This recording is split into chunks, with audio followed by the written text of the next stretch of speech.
سلام به همه شما دوستان عزیز. من برای شما شرکت شفافرما رو پیشنهاد می‌نمایم. حجامه برای هم زنها و هم مردها در شهر مسکو رایگان است. داروهای گیاهی برای معده، گرده، دل، اینچنین کرم ها برای نیست کردن مرشینه، نیست کردن داغ‌های روی و خراب شوی و فربه شوی، از همه مهم برای سفید شوی روی. بسیاری ازم من برای شما پیشنهاد میکنم. دستافکا به تمام شهر و ناحیه تاجیکستان و روسیه رایگان است. آیدی انا همین نفرانه که به شما همین شهر شما را به طور حج قبول کردن، غالب شاه معروف دیگر و دیگرها شهر شما را به طور حج در سایت اجتماعی پیشنهاد کردن و اون نفرانه که در هر یک چیزی من رنجیده به طور حج قبول کردن در کامنتاری ها چنین ها نویسندن. چی گفتن هست؟ البته با شما سپاس میگم برای دعوت من به برنامه خود. تا برنامه شما من در یگان برنامه اشتراک کردگی نبودم. این اولین برنامه بود که مرا در ساحه شو بیزنس باز هم همون قدر دیگر بلندتر برداشت. زیمن رنجیده فراد میکنم. چگونه است همین حسیات؟ این حسیات برای من به حد حسی خوب است. البته من آرزو میکردم که روز شب در کوچه مرا شناسم این زبیدالله سمرزاده است، این وی است. اما یگان دختر نویساده باشد، از اظهار محبت کرده باشد که اون من سخن گفته باشد که ینگر رنجیده باشد. البته بود حالا این خیلی حالت ها خیلی زیاد است، اما همسری من با صنعتی مرا، فرهنگی مرا و خودی مرا احترام میکند. من خوشحال از آن هستم که چنین همسر دارم. من سرور سپاس خود را به اکای غالی و حاجی معروف میرسانم که آنها در پیشرفت من در کمی هم باشد سهمگزار بودن. البته شاید به فکر من فهمیدم که یک دخترک به خانه شما رفت که الکه عاشق شما هست و تا جای توانسته است که به خانه در آمده است گپ زده است. این خانه حقیقت داره؟ کودک نمی‌چیه؟ آنوشیروان به یگام به پدر به مادرش رفت، خاک سلامت گشت نمید. به گردی میوی 100%. اینا بچه ها دیدی؟ اینا ای کودک ای جورابه که همش ای کودک اینا ای کجا بیو آنوشیروان اینا کودک خودش تو خراب سگیا یگام کس تو خودم دی؟ خودش تو خراب نه اوچه شای نه داده شای یگام تاش نیست خودش 60 ساله کروچه رفته است چلیابینسکی رحمت به شرکت این اکای که وقتی که سخن میکنه سلام میکنه همون نیست سلام میکنه یگام بلوگر میکنه یگام ابی چی میدامه من همین انسان ای اسم شهری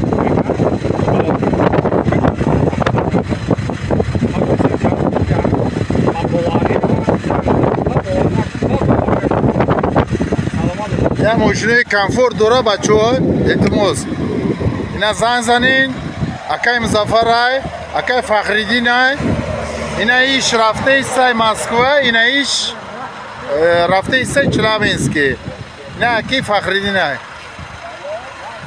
رحمت بچه ها. زیمن رنجیدنت آخر برای چیست؟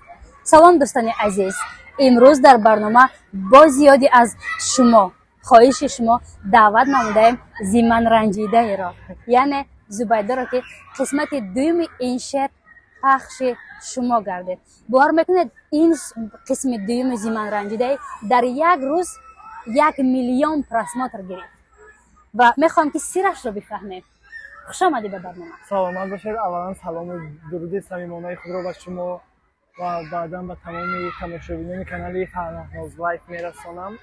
راستی که من خودم هم حیران هستم، نمیدونم چطور شد، لیکن من شامگاه ویدیو رو پرداختم در صفحه خود. سحر خواستم که اگر 1 میلیون پرسمات است خودم به خیال افتادم، نمیدونم سوالش رو. شاید توجه مردم به من زیاد شده است.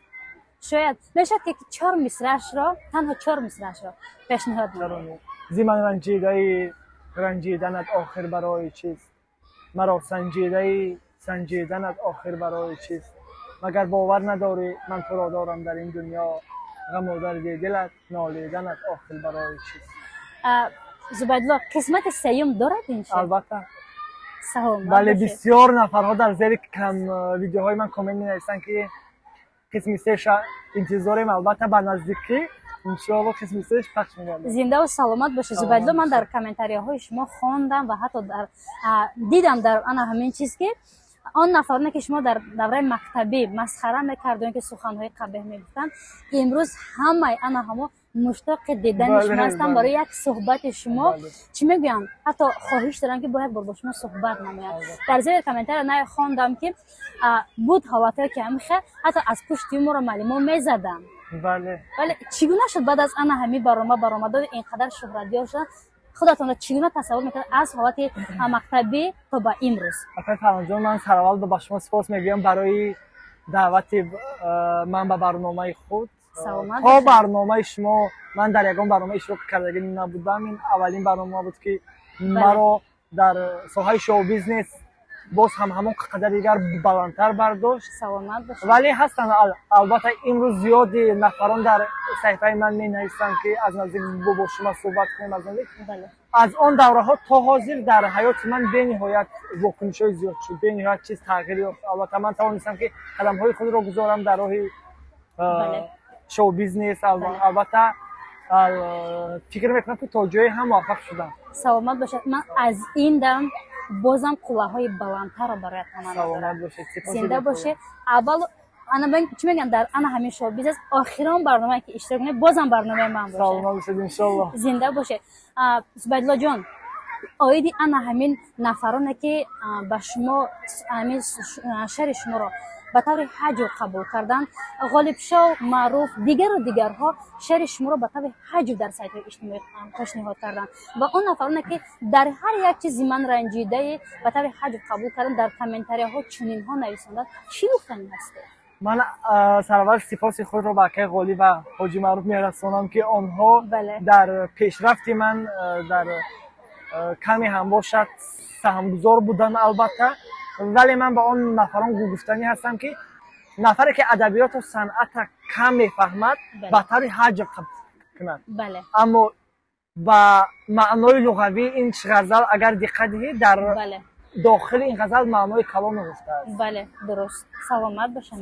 درست کردید.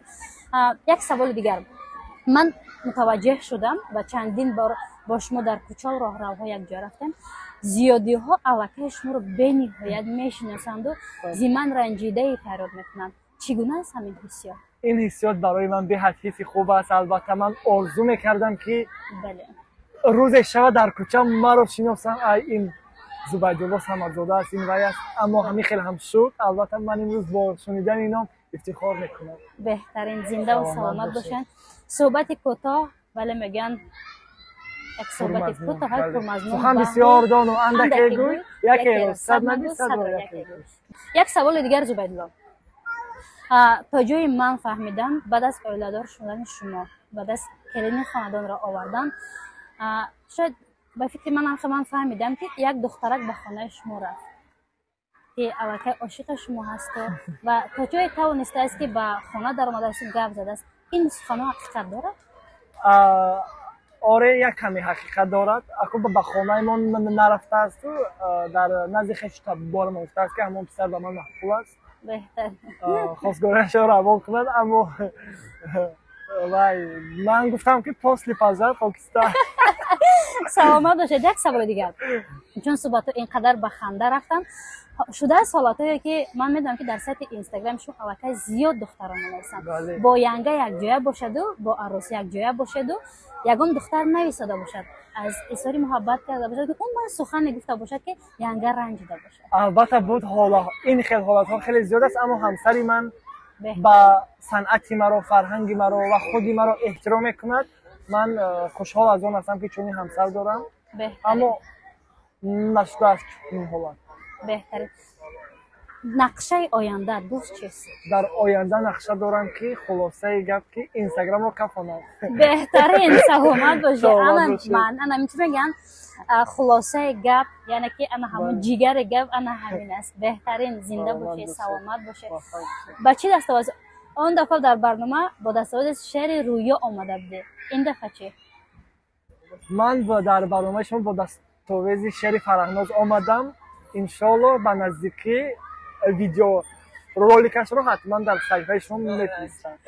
زیما سلامت باشید. من فکر میکنم که این شعر پسندی همه شما میگردد و اینستاگرام را تکان میدهد. دوستان عزیز، این بود صحبت کوتاه با زبیدالله زیمن رنجیده. بار میکنه یک صحبت خوب بود، خاطرمان بود.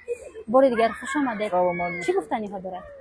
گفتنی هستم که آن نفرانی که گپ قبیح می نویسند بگذار سوخته مورند.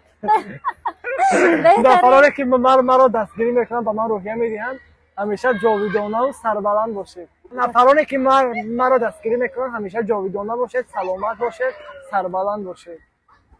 خب زبیدالله، من در همین حالا در یک عین هستی که در عین پروازهای هستی، از این دم پروازهای بلندتر را برای تمنا دارم آنقدر موفق بگرده که سر هر یک قدم زبیدالله بگوید. آمین. هزار رحمت. سلامت باشید. بار دیگر خوش آمدید. من در آخر برنامه اپای فرانجان یک چیز قد کردم هستم که حالی ما شما را به نزدیکی دعوت میکنم بیاین به غرم ما، به دهه من، به زادگاه من، از طبیعت و از تراوت و زیبایی آن دیار لذت ببرید. من شما رو مخصوصا مهمانی میکنم در درای کمرات. سلامت باشه. من پره حتما وعده میدم که برای پادکستچیان من میرم. هر جایی که رفتم برای شما ویدیو کرده پیشنهاد میکنم.